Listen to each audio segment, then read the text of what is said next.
Welcome to Conversations with Scott Fischer, where we will discuss stories, experiences, and learnings over the past 45 years with industry leaders, friends, and dealers. From Harley-Davidson to power sports, leadership to organizational health, and everything in between. Join the conversation. Hey, good morning. Welcome to Conversations with Scott Fischer. Going to be a great day today. We're going to really talk about how I go off road sometimes. Today is going to be a real example of going off road, and we'll talk more about off road later. But truly today, I'm thrilled to kick off the 2025 season with you with my first podcast, and I'm eager to really share with you this great space where we're talking about meaningful conversations about business, philanthropy, and leadership, exploring how these worlds intersect to drive impact.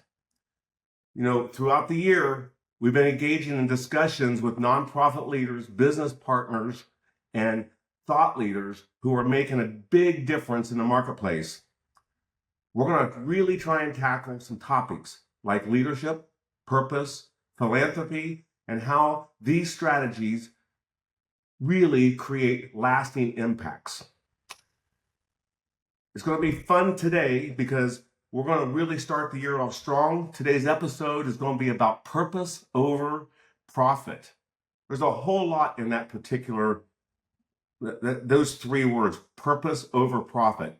How purpose fuels business and philanthropy. And it's exciting today. Joining me is Cecilia St. Arnold, the Executive Director for Blessings in a Backpack of Southwest Florida, a nonprofit organization doing incredible work to fight food insecurity for young children. Cecilia and I go back a long ways. We have a lot to talk about. We'll try and keep it really toned in on what's most important around our purpose today. But look, I want to set the stage here.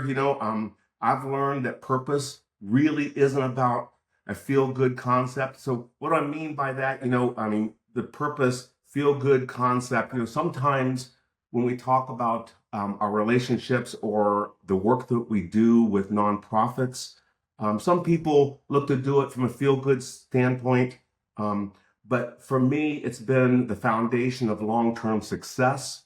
How I've really been able to make our business, our leadership, our focus a part of the long-term success, and how it's changed my focus post our business career here in Southwest Florida.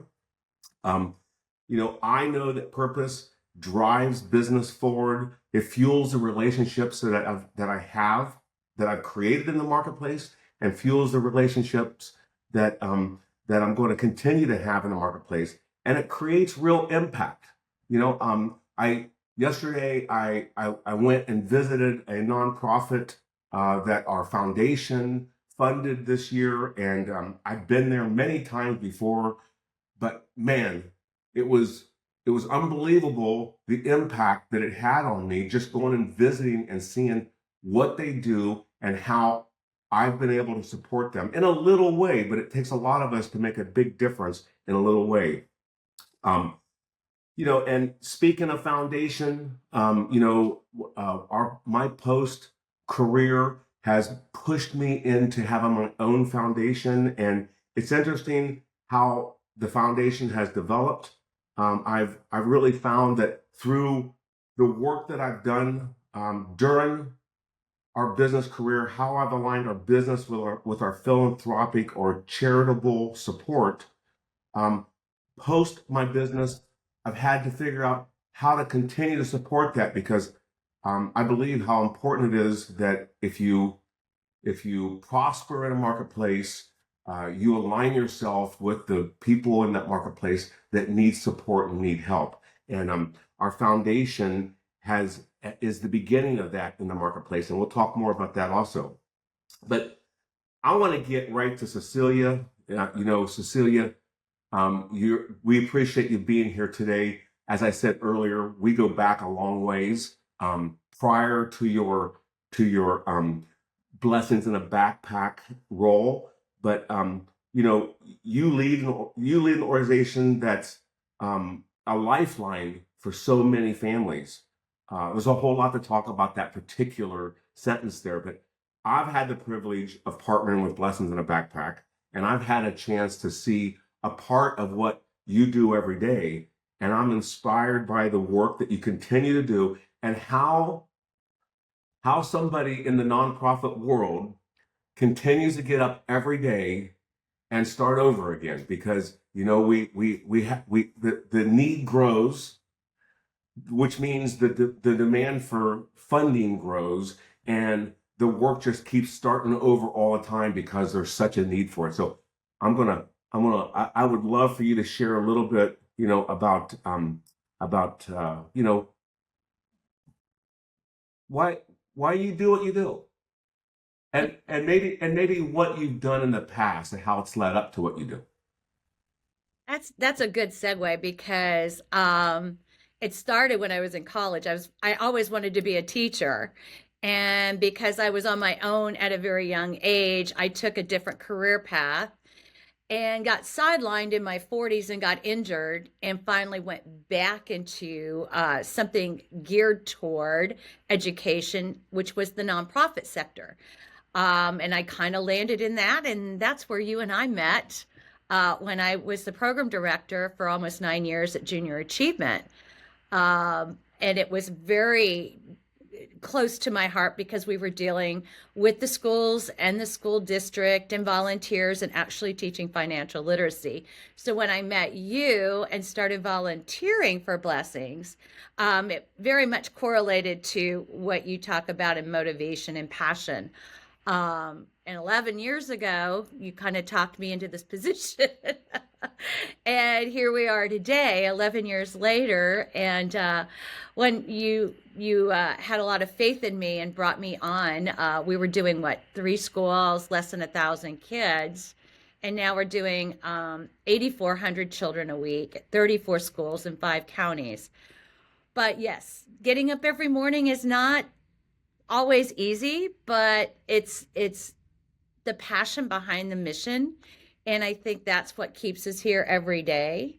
I think people in my sector, in the nonprofit sector, you can have passion, but you also have to have that business acumen as well to keep the sustainability of the nonprofit moving and growing and changing along with how times are changing in our marketplace, as you like to put it. Yeah.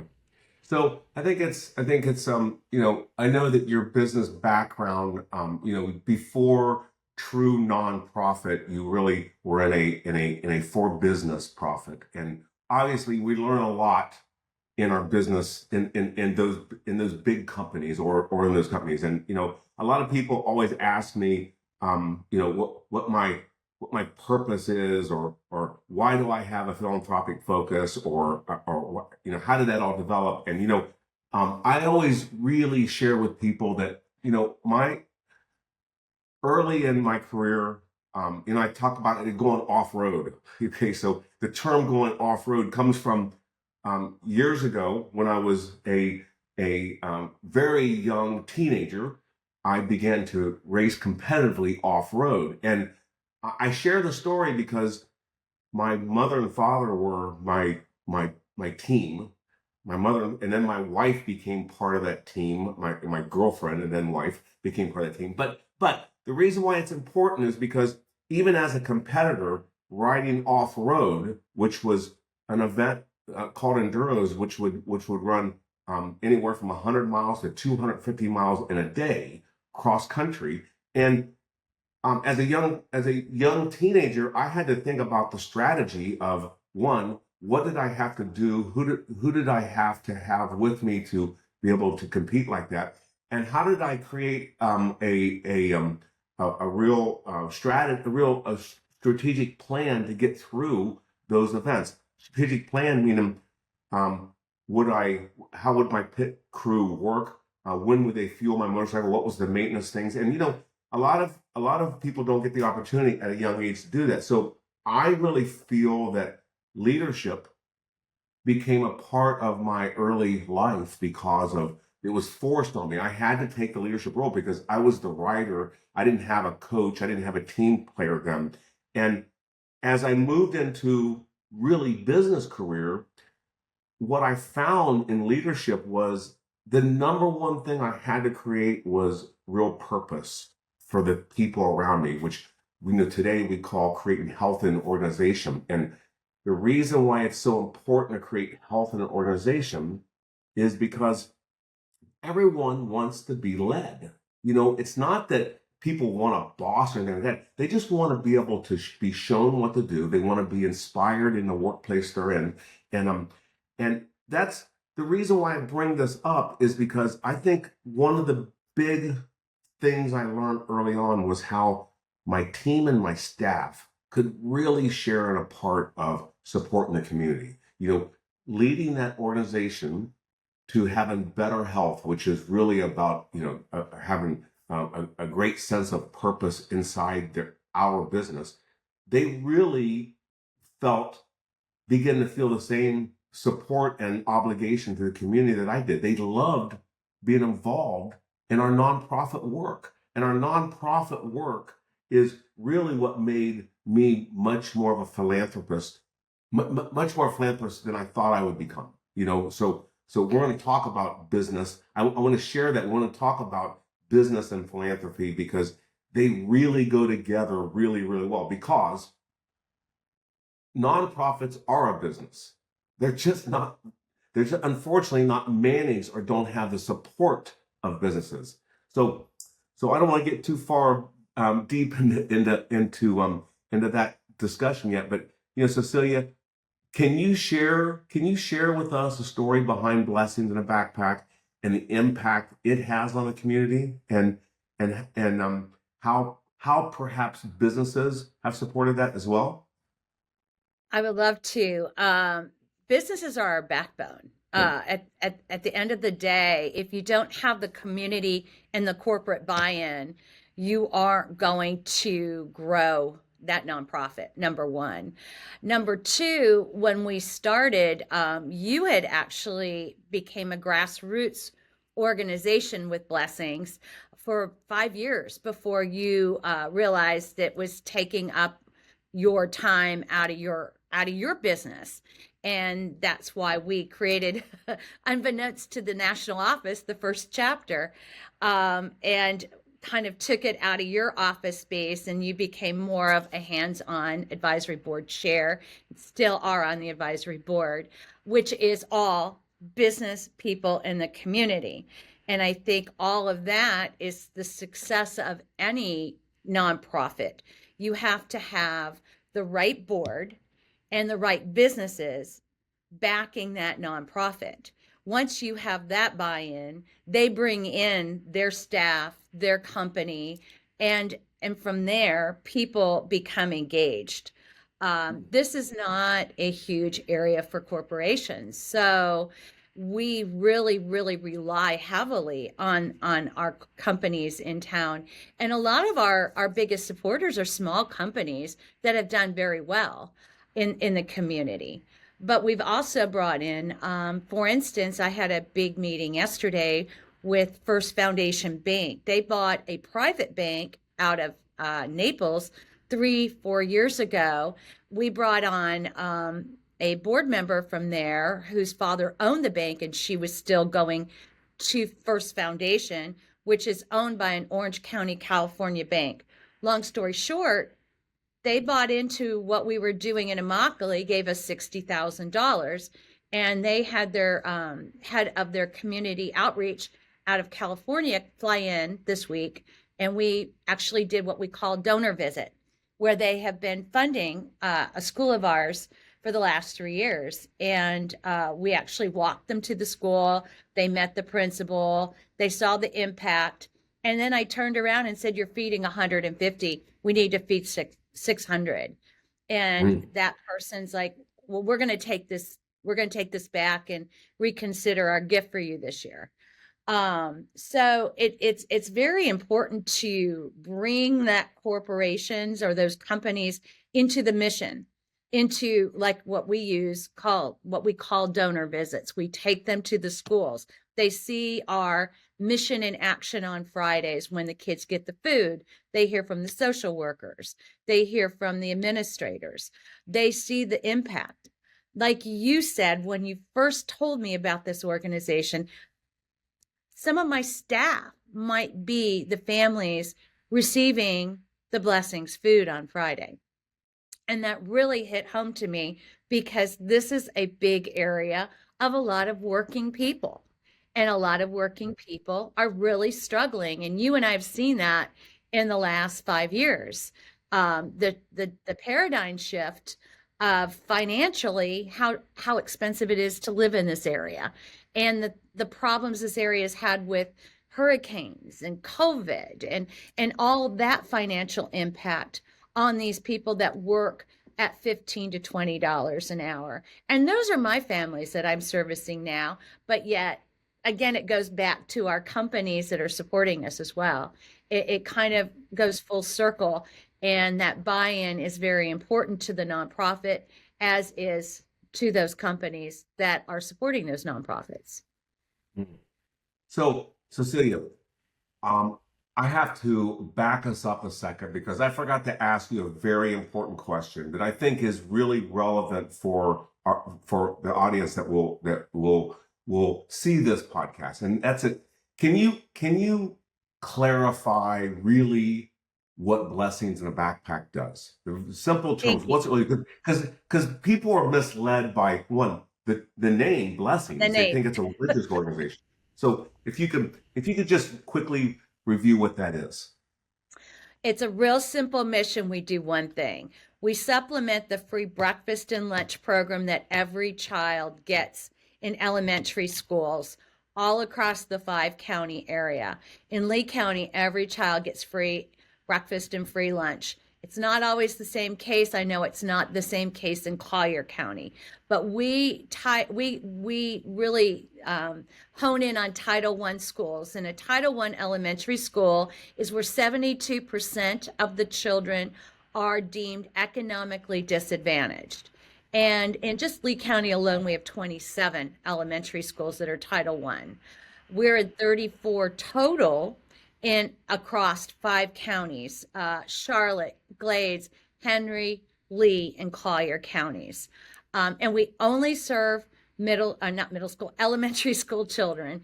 And we send home every Friday 2 breakfasts, 2 lunches, snacks in a sealed bag that goes into their backpack that is shelf stable, highly nutritious. Nothing needs to be cooked, multi-grain, low sugar, very, very healthy for them to keep them fueled till they go back to school on Monday morning, have that breakfast. Then their bodies are fueled and ready to sit in the classroom and learn. And that's kind of the outcome of our mission, is to fuel them over the weekend so they get back to school and they learn and they are educated. Yeah, I think it would be great for you to also share some reflection or stories about how this not just impacts the student and their focus over the weekend, helps ground them over the weekend, helps them have less tardiness because they eat over the weekend. But how's it impact the teachers and the parents? Well, it's really interesting because we do surveys every quarter with every one of our programs, and then we share a lot of those results with our donors in our grant reports. They find that very, very helpful to see those outright outcomes right from a teacher, right from a parent. So, for instance, our teachers write that the kids actually look forward to Fridays. Fridays normally in any school is the highest day of the week for absentee rates. Perfect example of the outcome of great attendance is I was at Tice Elementary about a month and a half ago, and the principal was so excited. She goes, Cecilia, for the 3rd month in a row, we're at 96% attendance. That is astronomical for any school, much less a Title I school in a poor neighborhood. So Hmm. 96% of these children at Tice Elementary are at school. That says that if they're in school, they're learning. Yeah. Again, it's attendance right there. You can see that. With the parents, we feed all the siblings. So if there's 4 kids at a school, 4 of those kids are taking home these bags of food. And parent after parent after parent, uh, especially now. I ran into a parent yesterday at Pinecrest, and they barely can afford with their SNAP cards the cost of groceries. I mean, it's just ridiculous what it costs to buy food. So if this Yeah. parent is already, has a very small limited budget for food, and they know that 4 kids are coming home with 4 meals each to tie them over the weekend, financially for that family, that's a big, big help. And I'm hearing more and more of that now versus 5 years ago or 8 years ago or 10 years ago. I'm hearing it now because even I was in Publix the other day and heart failure in the meat aisle. It's just ridiculous. I mean, none of us are even buying eggs. And a lot of my families, that was an item. That was something that, that was good protein. And my families are not affording eggs. Yeah. I work a lot with other nonprofits, and a lot of them are food pantries, and they're on the rise. We're Mm. seeing this time of year more and more food pantries running out of food because of how the times are. So it all correlates to the economic times, to the political times. It's all one little vicious circle. So it's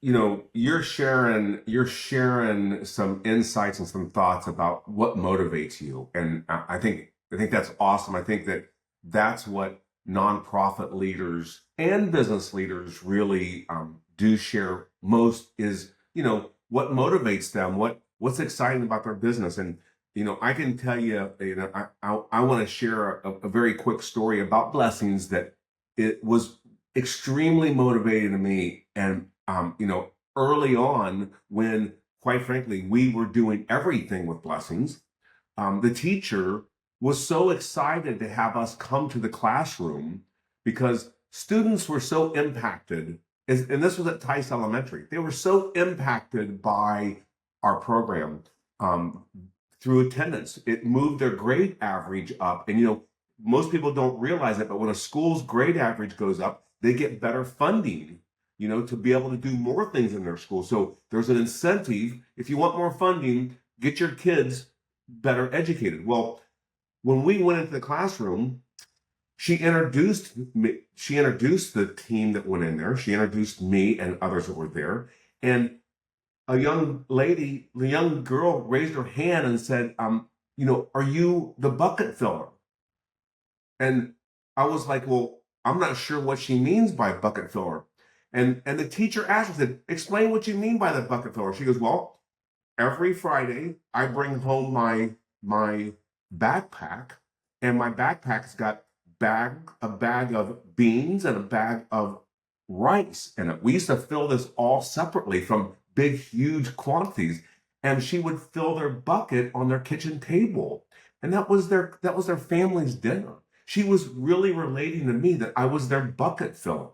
It was I couldn't really even comprehend how to respond because it was very emotional, and she was very serious. It just was emotional to me. It wasn't emotional to her. She was excited to meet the bucket fillers. So I think I only share that story because I think that when we talk about passion and how we support these is you have to understand what it really does. And I think that's what's important. Why I ask the question, what's it really do? What does our programs really do? And it's important for me and our foundation that we identify what a nonprofit needs, and I want to see how it impacts. I want to see how my dollars impact. I don't want to just fund overall funding needs for a nonprofit. I want Cecilia or someone else to say, this is what I need funding for, and I'll show you how it will make an impact to our program. So I just want to do that, but I want to get back on you. I'm sorry. I have so many stories around that, around blessings, that goes back so long, with you and with others. But you're when we moved from us trying to manage this program. At one point in time, we had 500 kids. Tice Elementary was our first school, and then all of a sudden we got to 1,000. I think maybe 1,500, and then it was like, I got to run a business. I can't handle running this nonprofit. I don't want to give it up. And that's when we came together on where you wanted to go. You really wanted to focus more on what you could make a difference on, and your leadership. I mean, today, we're feeding 10,000. You're feeding 10,000 kids, a year. I mean, if you look at how many kids that is every weekend for the school year, you know, how would you, how would, how have you been able to use, to guide the decisions through the difficult, challenging times we've had over the last 4 years? Because your leadership has taken it to where it is today, has made an unbelievable difference in it. But what about during the challenging times? Because that's what's so tough about nonprofits is, what who do they rely on during challenging times? How do businesses help them during challenging times? That's great because I mean, there was no business playbook for COVID. And that was our first big whammy. I mean, within what, 2 weeks, everything shut down, including my schools. But because we had in place a national food solution, we were able to contact where the kids were getting the pickup, the grab and go lunches, and we were able to call our Cisco trucking people and have everything shifted. So we never stopped serving during COVID. It was, I hate to use the word pivot, but it was like, okay, the kids are going to pick up the lunches every week. We have to be there to make sure they get their bags every week. And in fact, at one point in Naples, the First Foundation Bank was one of the few banks that kept every staff member. And every Friday we had deliveries, or every week we had deliveries at all four branches. And their Mm. staff during COVID handed out our food to our neighborhoods in Naples during COVID. So, we kind of did a lot of learning there. The other thing, the business side that I really rarely talk about, is we were really big recipients. Our monies came from a lot of being a recipient of events, golf events and all this stuff. Well, during COVID, all Mm. that dried up. And I remember sitting there going, oh my goodness, we're going to lose half our funding. Without the leadership of my board, that we always fundraised a year ahead, we've always had money to go into the next school year. We were going to be good, but we had to figure that out, and we did. We got into being very good at writing grants and changing, where we were getting a lot of our funding. And I probably shifted a third of our funding from events in COVID to grants and foundations. So, that was a real learning curve. And out of a $1.2 million budget last year, we raised 650 of it in grants. So that was a protective layer that we learned during COVID. The other thing, let's talk about Ian. I mean, we had a couple hurricanes before Ian, but Ian was something else. I mean, we had our schools here shut down for 2 weeks, and yet it was like we had decimated neighborhoods, and we have great relationships with other nonprofits. So I was able to call CCMI and Midwest Food Bank, and we were able to ship 10,000 bags of food to pop-ups in our hardest hit areas where we were feeding kids anyway. So kids got our food. And again, I had no idea how I was going to pay for that. But, again, it's kind of one of those grace of God moments that it's like COVID, all of a sudden there was COVID money. We were able to secure emergency funding after the hurricane, due to the hurricane, to Mm, offset those costs. mm, But there was no playbook for that. We were not one of those nonprofits that closed our doors for a year. We never missed a week during COVID. In fact, we fed kids over the summer because we had funding to do so during COVID. So it's mm, just kind of, one of those situations where you have to have, I mean, my advisory board's been incredible about guiding us through these treacherous times, but it's also the beauty of our community. People have the wrong impression. In the private sector, businesses compete against each other's. This bank wants A bank's, B bank's business. In the nonprofit world, you really don't compete, or you shouldn't compete. We collaborate. Most donors like to see those collaborations. And so a lot of times we're serving the same families. The guardian ad litem lady is serving the same families I'm feeding, who's serving maybe, child going through Valerie's house, or ACT or whatever. There's just a lot that we do together. And that's where our United Way partnership comes in to play, where we all during crisis times have a place to come and really help each other out.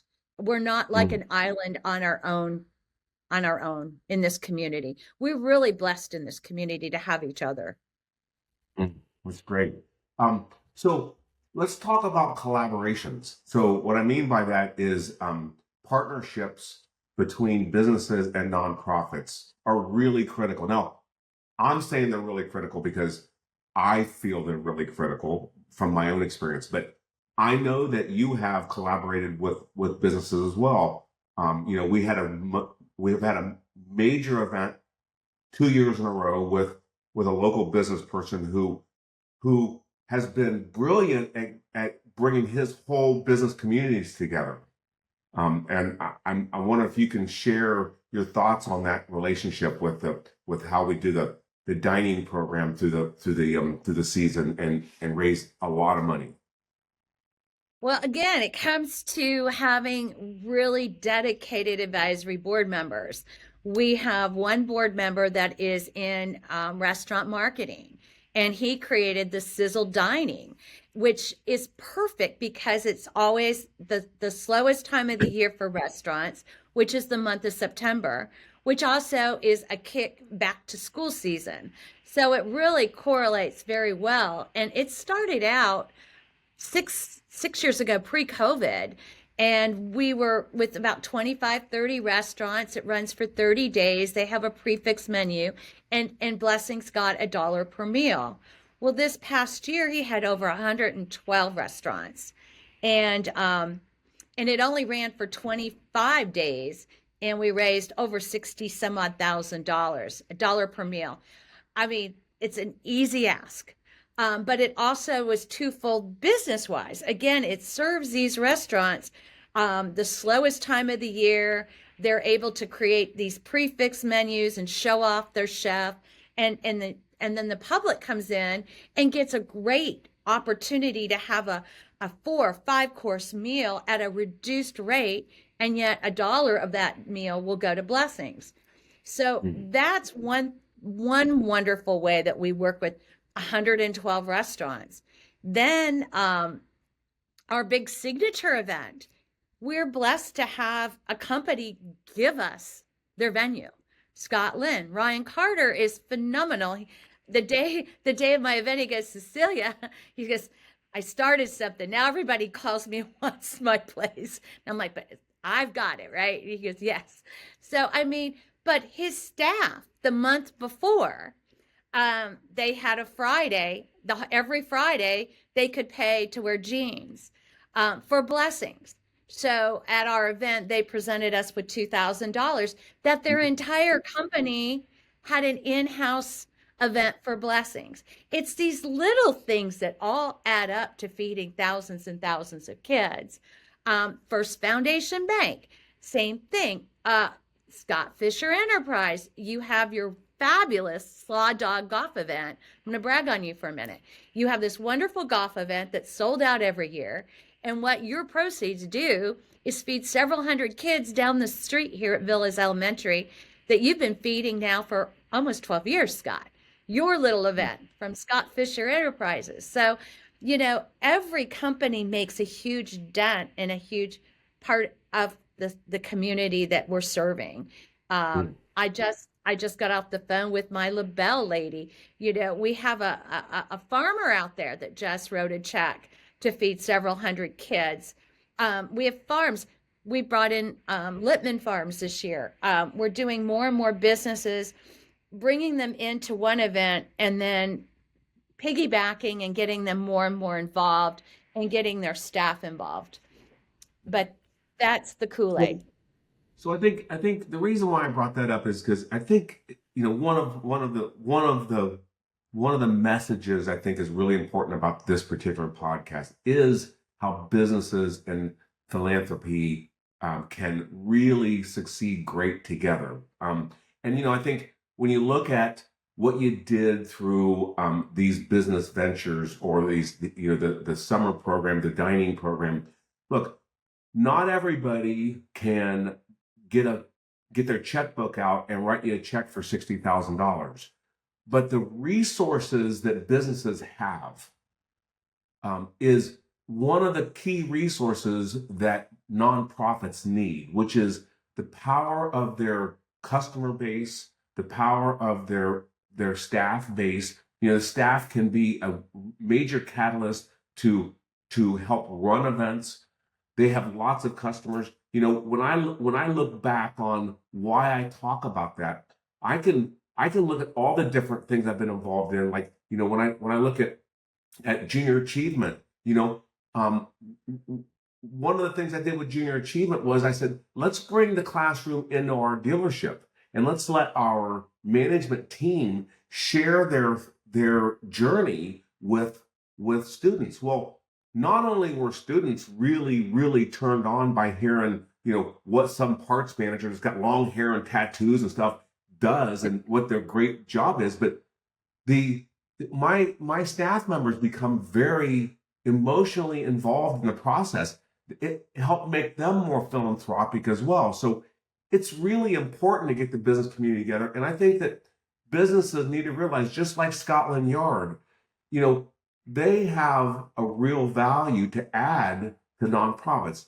And, we all know in business that we can't do everything, but we can really think about our purpose and our why and find nonprofits that we can share our resources with, because that's the key. Is we can't just write checks all the time. It's hard to just write checks all the time, but when you involve your team and your business, not only is your team and your business and your customers kind of surprised, but you build this brand inside your marketplace. When I look at what we did over the many, many years, we built a really great brand in our marketplace, not just because of Harley Davidson, but because of our nonprofit work. I mean, today, I would say I know more people in the community through the nonprofit world than I do even from the Harley world, because I'm still connected with them.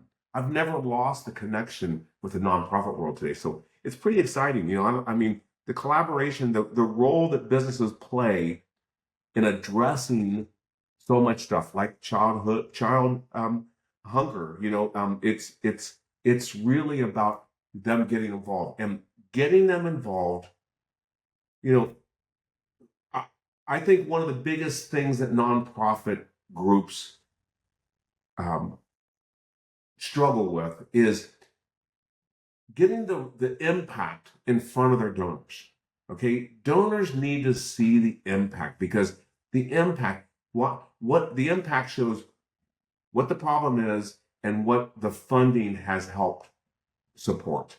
And when you do that, it's like loving a great meal or a great drink. You want more of it, and nonprofits need to play that role in feeding their donors what the purpose is, what the impact really is. So I love that area. So Cecilia, It's great having you here. I think, I'd like to ask you a couple last questions, like what what would in your career right now, I know that you're kind of at the twilight of your career right now. We've talked a lot about that. How long can you keep working as hard as you work? I worked in the motor vehicle business where you start over every 30 days. You go from 0 to 100 vehicles in a month, and then you start over again. It's like all the work all month long, you start over again. You start over every day. I mean, you just every day you have to go out there and work hard. What would be some advice you would have for nonprofit leaders, when you look back on it? It doesn't have to be big advice, but everyone's looking for that. And I see this a lot in my industry, to be quite honest, because I've been around the block a few times, as you mentioned, the twilight. I see that nonprofit leaders tend to not get back in the trenches. They're so ingrained, especially when they're in bigger nonprofits where they're managing 30, 40 employees. Like a lot of my nonprofit leaders, but they're not down there in the trenches seeing the outcomes of their mission. And they become too business sided. They become too tunnel vision, spreadsheets, maybe even the fundraising aspect. But I really believe where nonprofit leaders need to always stay engaged in the mission. Force yourself to get out there and see what you're doing at least once or twice a month. I've talked to leaders that don't go into any of their group sessions, or they're just doing the office work and the managing of the employees. You have to be ingrained in the mission, otherwise you lose that passion. And I feel that that's sometimes where the leaders kind of lose their funders, because you could talk about it, but you've got to be passionate about it. And if you're not out there actually experiencing the mission at work, you really don't have the tales to share. The storytelling, which I think is very, very important to donors. Donors want to know where those dollars are going. They want to know what the impact is. And if you're not out there sharing a tidbit, sharing a story about a family, not having that connection, you lose your donor base. And I think that's where some nonprofit leaders kind of, they get so involved in the day-to-day business that they forget to get into the mission and get their hands Mm, dirty. yeah, that's good. So I think, when we talk about earlier, I talked about our foundation and what's the strategy around our foundation. First of all, part of the purpose of our foundation is to support youth needs. Whether it's financial or substance abuse or just whatever it might be. And really, it's the real focus is in that area. And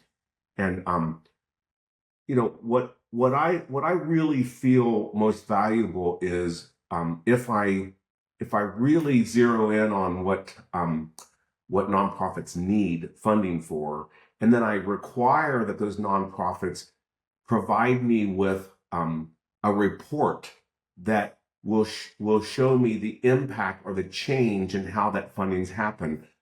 I'm able to better help them strategize how to reach that. I want to. That's where I want to be involved with nonprofits. Is how can I help you grow? How can I drive the impact? Um, you are an example of something we did. Maybe not. Well, maybe it wasn't the purpose then, but when I look back on it, it in fact was we couldn't afford the people and resources to continue to do the work, to take people away from the job working for me, to put the time into the nonprofit side because it was growing substantially. So we said, what if we bring an executive director on and we pay for that? Well, a lot of people would immediately say, yeah, but that's going to take away from from the funding that comes in. You're going to be spending part of the funding. Well, hallelujah. Look what happens when you spend money to make money, you grow the impact. We bring somebody on, we brought you on in a little way, and it grew quickly in a big way. And you even have people working with you now. You'd like to have more people working with you, but you have people Yes. working with you now. But your impact is so much greater today than it was then because of how strategically we pushed this program to spend money on resources and drive the program. So we're excited about that. I'd like to really finish by saying, for me, um, I do have a purpose in helping, um, you know, underprivileged or children that have substance issues, and it comes from personal issues that's happened in my life and my family, and I want to support that area. And I look at education, the young kids in education. I went to work when I was 15 years old. I think kids should go to work when they're 15 years old. I firmly believe that that's first, and education goes with that, and then education follows that. But education is better when you understand the commitment and responsibility of a job and the people working around you and how you support that. I think it's a very important part of kids growing up. The other area, though, that I think is really important, and the example of that is, Valerie's house. You know, Angela at Valerie's house. I don't have a real purpose around that. But Valerie's house is really about her story and how her life was impacted by loss of family, and she's created this unbelievable program to bring people, donors together to help all these kids and families. But that's not what drives me for Valerie's house. What drives me for Valerie's house is Angela. So great leaders who get out and tell their story inspire donors.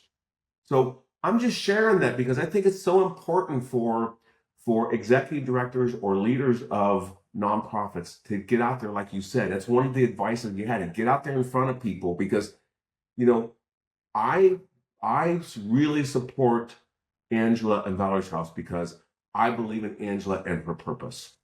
And so it's interesting how we as donors support the area, support the marketplace, but it's important for those watching to understand how some nonprofit people and or leaders in the marketplace have found a way of supporting their community.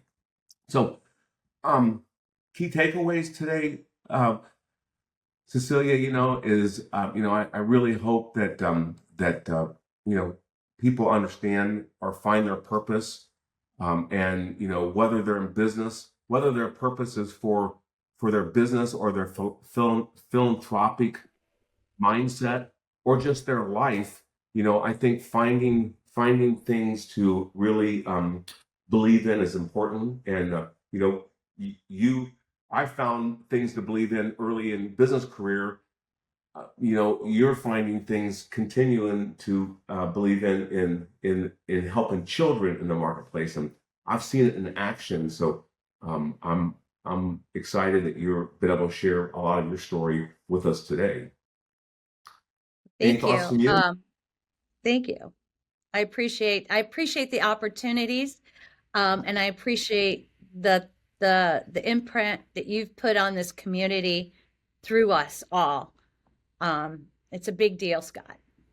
Yeah. Well, look, let's just make our intention mean something in the marketplace. It's so important that we find our purpose, that we try and use our resources, whether you're in Cecilia's position or in my position, or you're running a business. Find ways of find your purpose and find ways of supporting that and growing your purpose. And when we talk about Blessings in a Backpack, check out their website. Check out how you can be involved with Blessings in a Backpack. We always talk about time, treasure, and talent. Okay. We'd love to find somebody who will give all their time, their treasure, and their talent. Okay, but any of the three are important. And if you go on their website, you'll read more about Blessings in a Backpack, and it'll talk about their upcoming events and how you can get involved. So get involved and help the children in the marketplace, because it is the children in the marketplace that's so important for the growth of Southwest Florida. You know, these children are going to be the future leaders and workers in our marketplace. And, you know, not only leaders and workers, but let's keep them safe. Let's keep them off the street. Let's keep them out of trouble. We know that this makes a difference in getting kids focused on their on things other than what gets them in trouble. So, you know, next episode that we have, we're going to talk about the ABCs of selling. There's a whole lot to talk about there, and we're going to have a really cool special guest. So I'm excited to announce that real soon. And Cecilia, again, thanks for taking the time today, and I hope that everybody gets a little bit of something out of what we have to share. Thank you.